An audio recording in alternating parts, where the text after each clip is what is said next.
That's... She's even with them, kind of. Shit. Yeah, that's what I'm saying, because like when she stands up all the way, it's like...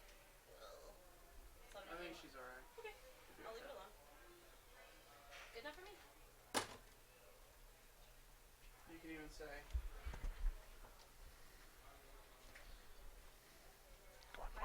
Go. Because they want him red.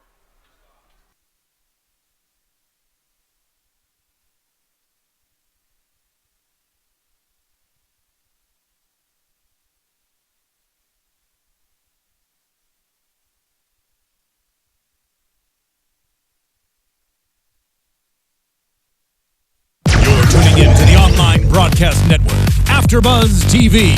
Over 20 million weekly downloads in over 150 countries, and your number one source for after-show entertainment.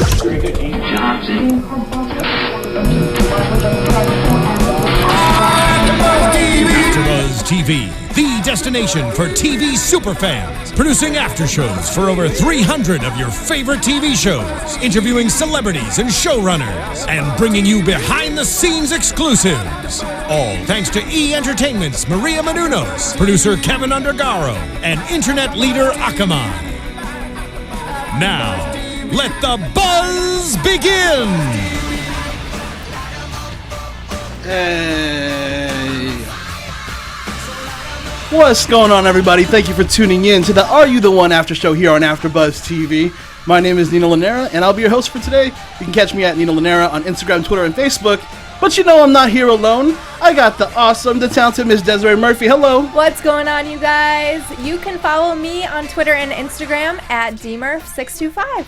And look, we got Light 'Em Up playing on. We do. Love Fall Out this Boy. jam. And the $1 million is still up for grabs. Yes, it is. All right, guys.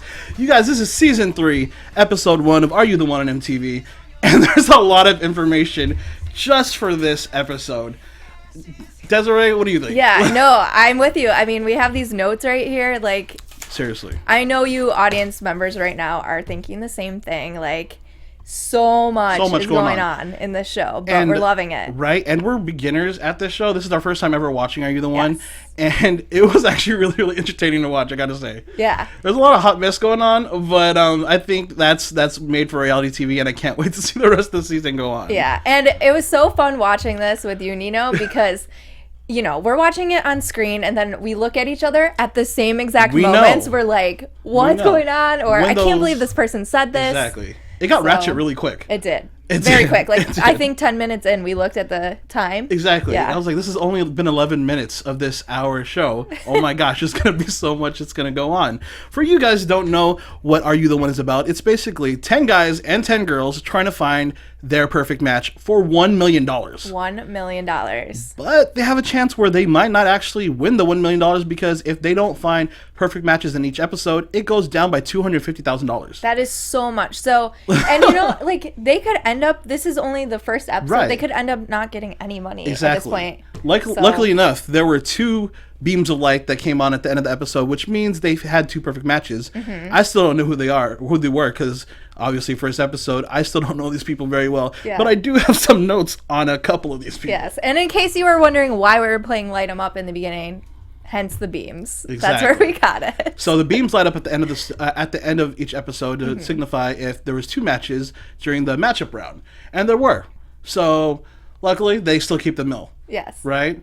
But so far. But I gotta say, this place is amazing. It's in Kona, Hawaii, and let's see, Ryan Delvin is the host. You have the best job, man. Yeah. Like, you get to what do you do when they're on their challenges? Do you just like relax and chill at the beach? Because that's really, really cool. I mean, that's what I would do. I would do the same thing. Definitely. But okay, so all these people who have been there have had relationship fails. Mm-hmm. All 20 of these people, and that's what they're there for. They're basically trying to find the right person. So who's the one for them, basically. But they were basically matched up psychologically, and they have like really, really high matches, and there's one match for each of them on this show.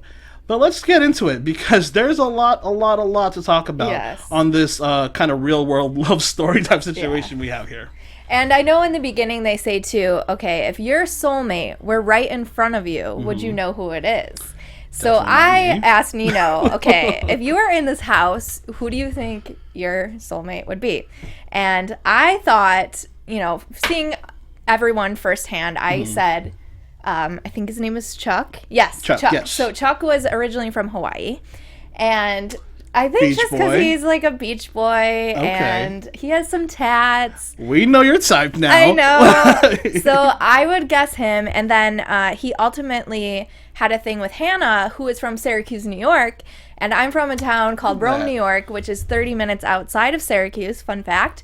So I feel like I'm good with that. There's Chuck a little would be bit of my match there. match. Chuck would be a match. I'm confused. I'm still confused. I'm trying to figure out who my match is going to be.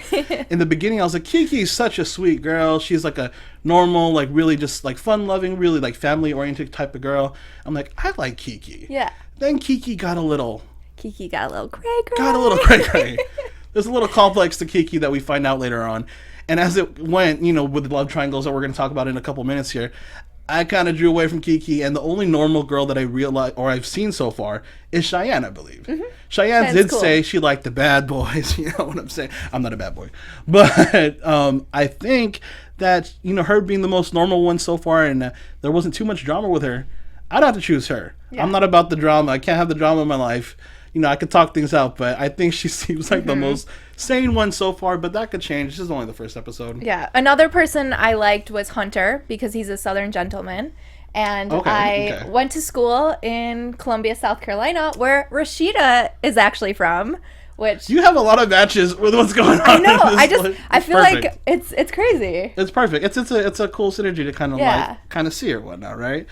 But speaking of Rashida, she was like the most popular girl in the house, and they've only known him for like a week. Yeah. But when she got up to talk or whatever, all the fellas would be about Rashida. Now, I think something crazy happened. Something must have happened that we don't know about yet. Hashtag all about Rashida. Yes, definitely. I don't know. Like, something must have happened that we didn't see. Granted, we saw her in the beginning, and she gave some drama right away. Oh, yeah, she did. Like, right from the get-go with Alec. Am I correct? Alec, yeah. And she couldn't take that. This is a game, guys. So they're playing a game. They're going to have to try to find their matches. So the first person you're attracted to, or you think you're attracted to... doesn't mean anything. Exactly. They might not be the one. That's $1 million up for grabs. You know, and like I said, granted, this is supposed to be about love, but that's a lot of money, right? So Rashida thinks that Alec is the one, but when he starts kissing on other people, and the love triangle begins... she gets super mad. Mm-hmm.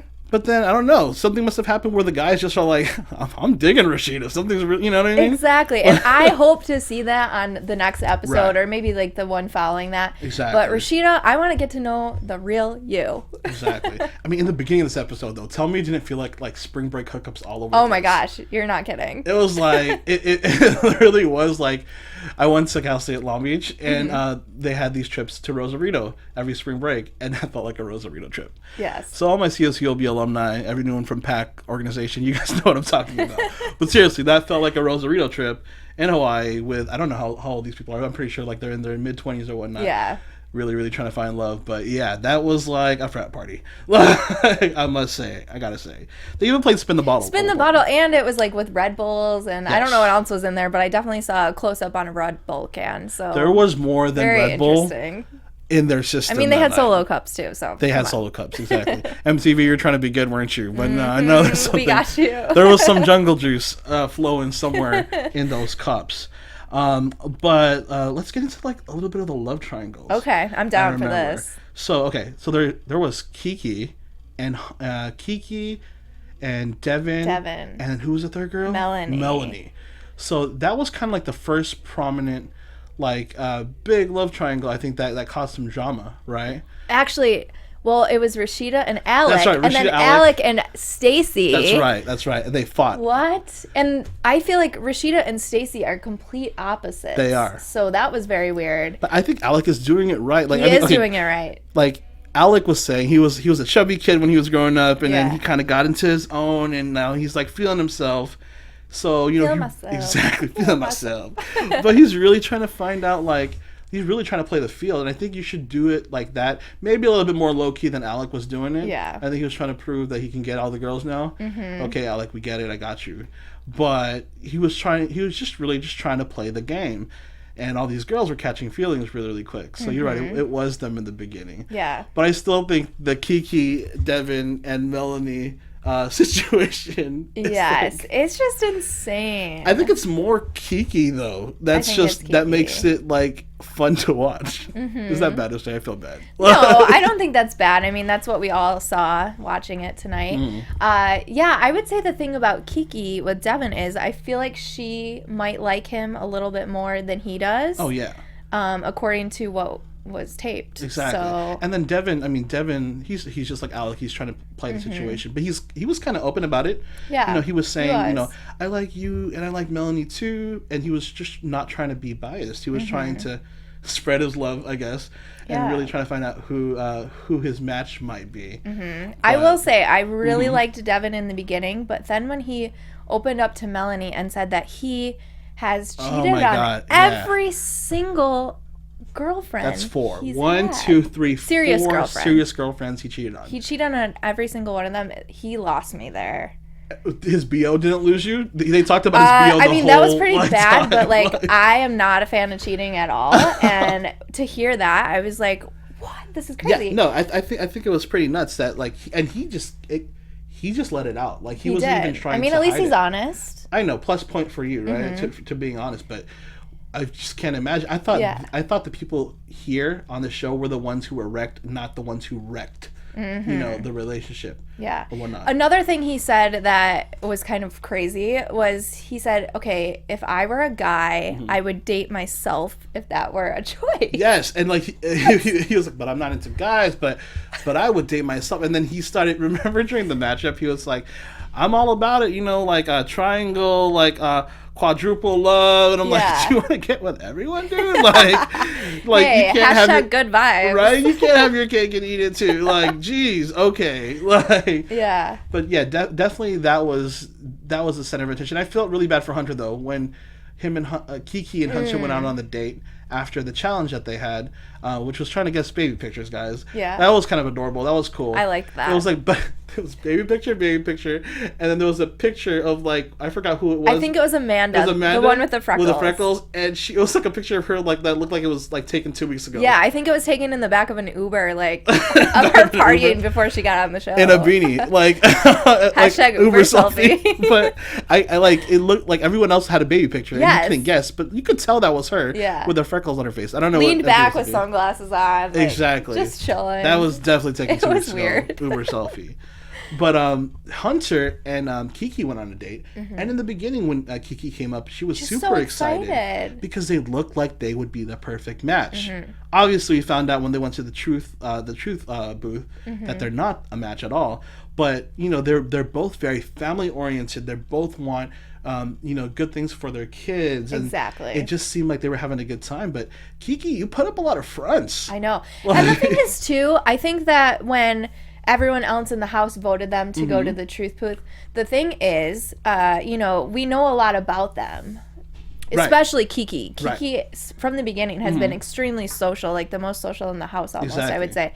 So we know a lot about them. Whereas, you know, I'm sure there's, out of everyone that's on this show, I'm sure half of them are probably like family oriented and have these qualities that they both have that we just don't know about, and the rest of the house doesn't. So it's kind of like an unfair advantage, I guess. It is. I'm pretty sure we'll see more throughout throughout the season or whatnot. Yeah. But I felt like this episode was concentrated a lot on that Kiki, Devin, like Melanie type situation with like spots here and there from people. But like there's one person like I don't really know much about, which we talked about earlier, was Tyler. Yeah. Like I have no idea. Like I saw him smile and laugh like in the beginning, and then he was just not there the whole episode. Yeah. And I know it's hard to like put 20 people in an episode, but I feel like a lot of people had like good equal shine, but I forgot about Tyler, and then like all of a sudden I did too. And then he was like on the screen. I was like, oh yeah, I like that guy. That kid, right. But to backtrack a little bit, they went on a really cool date. And it was 4 couples, right, that went on a date. They went to like a dolphin pod area in Hawaii. I'm very jealous. I love dolphins. Like, and they got to swim with them and snorkel with them, except Rashida. Yeah, Rashida was sick. Rashida tried to puke cute though. She tried to puke cute over the railings while sticking out her butt to see if people are going to notice. Yeah. Maybe that's why you're a favorite, Rashida. I think it's so hilarious that she thought about that. Like, if I'm sick, I'm sorry. I'm not going to think about whether I look cute or not. Right. And the fact that that was on her mind is hilarious to me. She positioned her butt up like the perfect way. She had like the side boob out on the side, and then she stuck her finger down her throat and threw up on the side of the boat. And your surfer boy was like not amused by that. He was like, I can't have my girlfriend not be seasick and not want to snorkel. He's a dive instructor, by the way. Oh God. Okay. Here we go. I think I might have found your match on this show. I think so. So far, at least. Anyways, so Hunter and Kiki, we talked about them. Truth Booth. This is random. This just popped into my notes. I remember Amanda and Mike got it in. I'm pretty sure. Oh yeah, and they kept saying, "You're my match. You're my match." Right. Which, okay, lust. Straight up lust. And he sounded like they were drunk when They did. I think they were. Once again, I think the jungle juice was flowing, and it wasn't just the Red Bull. Yeah. There was more in there. That was going on.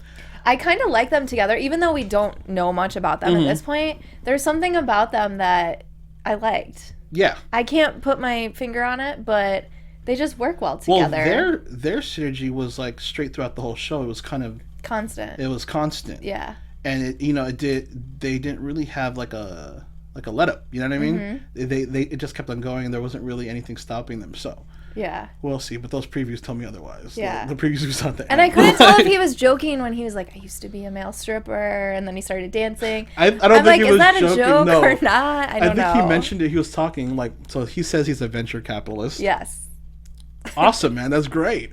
But he says the way he gets his money is through stripping. Yeah. I think he had like an interview on the side, and he like said he did. But he's like, how do I explain to people that I make $5,000 off like having good times like with married women, you know what I mean, like at the strip club. But no, I think that was real. I think so too. I think that's partly why he got on the show too. You casting directors at MTV, you guys know what you're doing.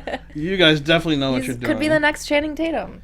He could. I mean, we don't know. MTV does produce some stars. True. So we don't know. And some of the hosts here on AfterBuzz were on season 1 of Are You the One? Mm-hmm. So there you go. Yeah. You know what I mean? I really need to talk to them because I want to see if everyone's that crazy. I like do they too. are on TV. Because everyone was hashtag Nino no, for AYTO. Producers saying Nino for AYTO. I don't think I could be on that show. That's a little much for me. Maybe America's Best Dance Crew. Yeah. Okay. Yeah. Maybe.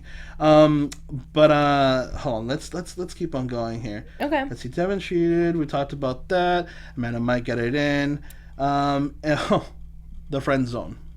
Oh. The friend zone with Kiki and Hunter. Yeah. I felt so bad for Hunter. I felt really bad because I think he was enjoying it. Like he was obviously he was enjoying it. He saw, and then all of a sudden he thought Kiki was enjoying herself. And back at the house when they got picked to see if they were going to when they were going to the truth booth. Yeah. She just let it out, and she was just like, "Well, you know what? I think Hunter's a really good friend." And I'm like, "Oh God, oh yeah, you just tugged on his heartstrings." Yeah, and he was right because he said, I don't want to go in the truth booth right now if I kind of have maybe feelings for this girl, but if she is not interested in me at all, why would I want to do anything with this girl? And I feel him on that. That's really sad and disappointing. And definitely, exactly. If you know someone doesn't like you, I don't want to force anything. And imagine if you had that match though. If they ended up being matched, they weren't matched, by the way, guys. And you guys saw that. But if they were matched and they had that animosity already coming in there, I wonder how that would be. That would be kind of weird, right? Yeah. Once again. And I feel like once they get to know each other better, maybe they could develop a relationship. But like I said, you don't want to force something. That's not fun for anyone. I think these people are forgetting they've only been there for a week. Yeah. So there's so much more to I think it's 29 days I saw. That they're going to go through. They're going to meet more of the cast members, and they're going to realize maybe the person that they thought is the one is really not the one. You know what I mean? But somebody out there is definitely there for them. Yeah. At least. By the way, I am very impressed with us right now because we were talking before the show and we said there's no way we're going to remember all these names, and I feel like we're doing okay. But I will say, if you go to the official MTV website for the show, there is a AYTO match chart. Yes. Which is kind of like a fantasy football for Right. the show. So if you're confused about who is who and who's linking up with who, just go there and you're all set. MTV does a really good job about making sure that the names are put in when people are talking, because I would totally be They did really good with that. totally be super confused if they just went on and thought that we would know each 20 of the cast members off the Yeah. And then I was really confused at the beginning too, with the whole game situation. But as we went along, I understood how the $250,000 gets deducted Exactly. or whatnot. And if you guys haven't seen the episode yet and you're listening to us talk, I'm pretty sure you're super confused. So you definitely need to go to mtv.com and watch the episode. Then you'll understand. But if you guys are fans, you guys know how interesting this episode was. Like really interesting this episode was. Devin B.O. is like highlighted on my iPad here. Yeah, I don't know what that's about. Like, he doesn't like yeah. deodorant. The body scans though, like in the truth booth, is kind of like there's a lot of dramatics in this show, like the whole laser that goes over, and just basically making the show even bigger. Basically, the beams and the stages or whatnot, they've really turned kind of like a fun dating show into a really, really dramatic, fun, like Who Wants to Be a Millionaire type situation. You know when the lights go down? Yes, And it's so it's like- dramatic. I love it though. It's intense. I love it. I'm excited. You know what? You guys, I forgot to mention, Lem isn't here. Yes. Lem's on our panel, and he's going to be our lead host, and he'll be back next week. Lem Gonzalez, the Poet Saint, so you can catch him with us here next week. Shout out to you, Lem. I can't wait to see you, and I can't wait to catch you up on all the craziness. I hope you watched. Yes, hashtag Lem lives. Hashtag Lem lives. All right, guys. So during the end of this all, there was the matchups. Okay, and then we were trying to figure out who was going to choose who or whatnot, and we actually really didn't know who was going to choose who. But there was some drama during this matchup. There was. But first off, can I say what? Chuck and Hannah matched, and I was so excited. Right. Yes. Actually, I like that. They're my favorite, as you can like tell. I would ship them, as people would say. I liked Chuck and Hannah, definitely. They're one that I could see could probably. I wonder if they're one of the matches. Yeah, I was gonna say we have to at the end of this figure out. There were only two matches tonight, so we have to figure out who we think they would be. I'm going to go ahead right now and say Chuck and Hannah. I'm with you on that. Yeah, and Chuck, if you we want you to follow along. So Chuck is the guy from Hawaii, the blonde surfer guy that I actually like too, and Hannah is the girl from Syracuse, blonde, very cute. I think my second one is Cheyenne and Nelson, though. Yeah. Because I'm like, just when they were together, like, there was no, like, okay, I guess we're going to be together. It was like, oh, yeah, let's lock it in. Yeah, and Cheyenne was from LA. Nelson, we didn't really get to know too much. Right. But he did do something. He is from Texas. He did do something at the matchup. He did. He did. He kind of threw Devin under the bus, like, for real. Yeah. And that's kind of where I did not see that coming. One bit. I didn't either. Go ahead. Let's back up before that happened. Amanda and Kiki got into it a little bit. And Kiki, who we thought was a sweet little innocent girl, went a little ham when Amanda started talking back to her, and I thought they were gonna throw it down like WWE style. Like she was like, come down here. I'm waiting for you to come down. Let's go. I was like, oh, somebody's gonna throw a punch. Here we go. This is the first fight of the season. I was wondering if Amanda, to catch you guys up to, in case you didn't watch, Amanda called out Kiki for how she reacted with Hunter and the whole situation, like calling him just a friend. And I kind of maybe agree with Amanda a little bit on this. I do too. It was rude. But yeah, it definitely was. I think she was just trying to voice out her opinion. But it could have been done on the side. Exactly. Maybe not so do you think she was looking for the drama? Moment. I think so. I think she was looking for the drama too. Yeah. And she was just waiting, for Kiki to like unwind and kind of just boom. Yeah.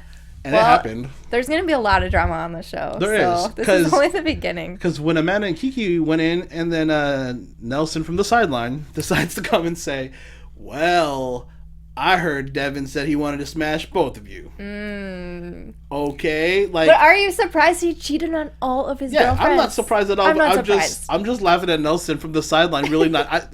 Nelson who? And then all of a sudden he's like, Devin said he was going to smash both of you. And it was just waiting for, to see what was going to happen. And Devin couldn't even say anything. He was just like, you know, maybe I had he's said, guilty. Exactly.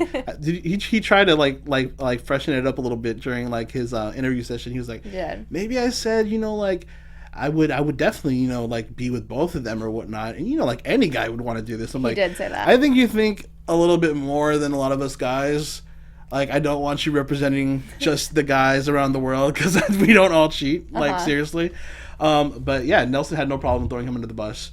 So that just goes to show you. Right there was back-to-back drama. It was. And something we noticed that was funny, we actually took a screenshot of this. We will tweet it. So if you're following us on Twitter, be sure to look out for it.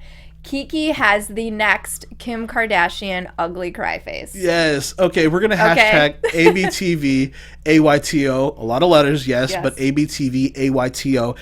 And I'm sorry, Kiki. I'm going to have to tweet this picture out of you. Yeah. And you'll see it later after the show, guys. It's a really ugly cry. Yeah, it might be worse than Kim Kardashian. I think she wins. Mm-hmm. I think so too. But yeah, she's definitely not going to get the memes like Kim Kardashian. She won't, but we can make the meme. Oh, Desiree's on it right now. Just wait for it. Oh my god, guys. Okay, so after all that, the matches were chosen up, and we were trying to, you know, like we said, we were waiting to see if they were going to lose $250,000 or keep the $1 million, and there were two matches there. Mm-hmm. And like we said, we think it's going to be. It was who did we say? Said Chuck and Hannah, then Cheyenne and Nelson. That's our guesses. Mm-hmm. We'll see what happens. I don't know. After that, they kind of showed a preview of what's going to happen during the season. Yeah. So much craziness. I don't even know where to begin. There's so much going on, you guys. I don't like. There was like drama after drama, and then crying after crying, and like. And we do know that there's one blackout. So the blackouts that they're talking about means, okay, so if they all do these matchups and there are 0 matches, they lose $250,000. And we see from one episode, we don't know if it's the next, we don't know if it's a few or the moving last, forward, but they are not going to have $1 million because there is, at least that we know, one blackout. Granted, I'll be happy with like $5. Yeah. So, but yeah, $250,000 is a lot to lose from $1 million. So. Something's gonna happen. The mill's not up for. We don't know. We don't know what MTV's gonna do. They could do a lot of things and say, it's true. Here's this challenge, and you can get the $250K back. But so far, it looks like they're not gonna get the mill. Yeah. But I guess we're gonna have to see, right? Yeah. Oh my god, I can't wait. But yeah, you guys. I mean, that's all she wrote, I think, so far. But there's gonna be so much to talk about in the next coming week. So you guys definitely got to stay tuned and catch us here. If you like what you saw here, definitely subscribe to the YouTube. You know, give us a thumbs up. Leave us comments. We want to know what you guys think and who you think the matches are. Yes. I want to know. We would love to talk about that. Tweet us. Don't forget. I think that's ABTVAYTO. Yep. You're on it. Did I get that on the first try? Yes. Hashtag ABTVAYTO. I'm looking over to the side monitor because this is Are You the One? And I'm trying to spell it out. But my producer says yup. So definitely watch out for that. Watch out for our little twit pic from Kiki. Yes. And we'll be back next week, guys. All right. Once again, guys, it's your boy Nino, and you can catch me at Nino Llanera on Instagram, Twitter, and Facebook. And I'm Desiree Murphy, and you can catch me on Twitter and Instagram at DMurph625. We'll see you guys next time. Bye. Bye. From executive producers Maria Menounos, Kevin Undergaro, Phil Svitek, and the entire AfterBuzz TV staff, we would like to thank you for listening to the AfterBuzz TV network. To watch or listen to other after shows and post comments or questions, be sure to visit AfterBuzzTV.com. I'm Sir Richard Wentworth, and this has been a presentation of AfterBuzz TV. Buzz you later. The views expressed herein are those of the hosts only and do not necessarily reflect the views of AfterBuzz TV or its owners or principals.